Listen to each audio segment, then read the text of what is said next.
Hey guys, welcome to another of the season in review videos. Today I'm going to be tackling the Sacramento Kings, who definitely had an interesting season, firing their coach very early on when they were just outside of the playoff picture. Injuries to DeMarcus Cousins early on with a viral meningitis and later on foot injuries. Bringing in of George Karl around All-Star break, a big high-profile name. The meddling of owner Vivek Ranadive. Lots of interesting things happening around this franchise. Not necessarily good things, but definitely interesting things. Doesn't mean the team was bereft of fantasy options though. There was a ton. Obviously DeMarcus Cousins, the bigger one, but there was some other real surprises for this team.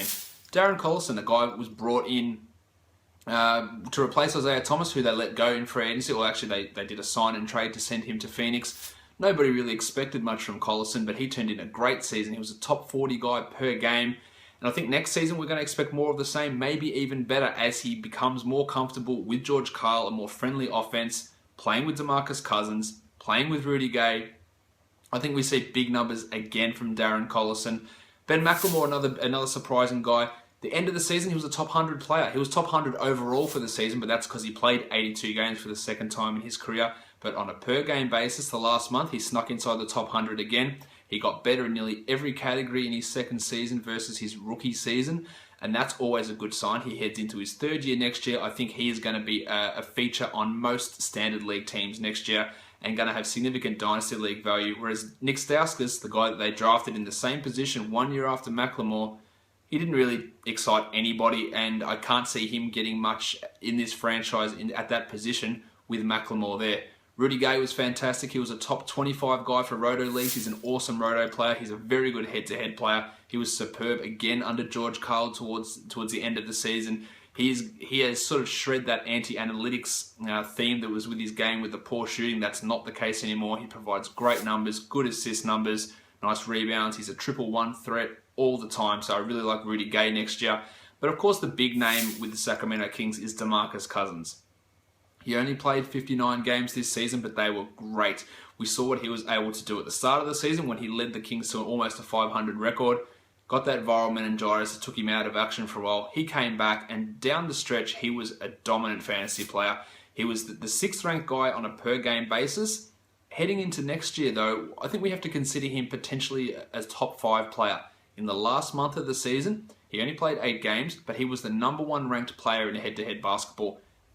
Higher than Anthony Davis, higher than Steph Curry, higher than James Harden, higher than Russell Westbrook. He was #1 for that last month. So that's something to chew on. I think when we head to next year, we look at the top 4 guys, Curry, Harden, Davis, and who's the other guy that I'm missing? Curry, Harden, Davis, and Chris Paul. They're probably the top 4 guys. Chris Paul, I always forget Chris Paul, but he had a great season. We'll talk about him when we get to the Clippers.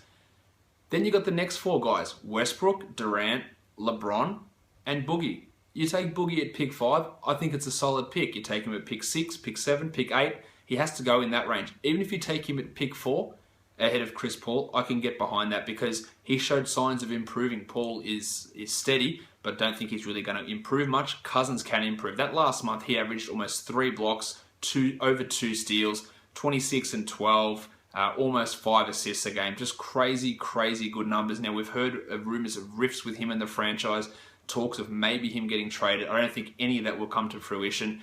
He is going to be a top 10 fantasy beast for years to come.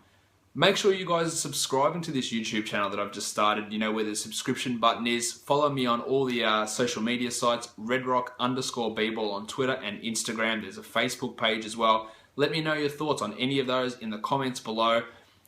Ask away any questions. I'll be back with another video tomorrow. Thanks for watching, guys. See ya.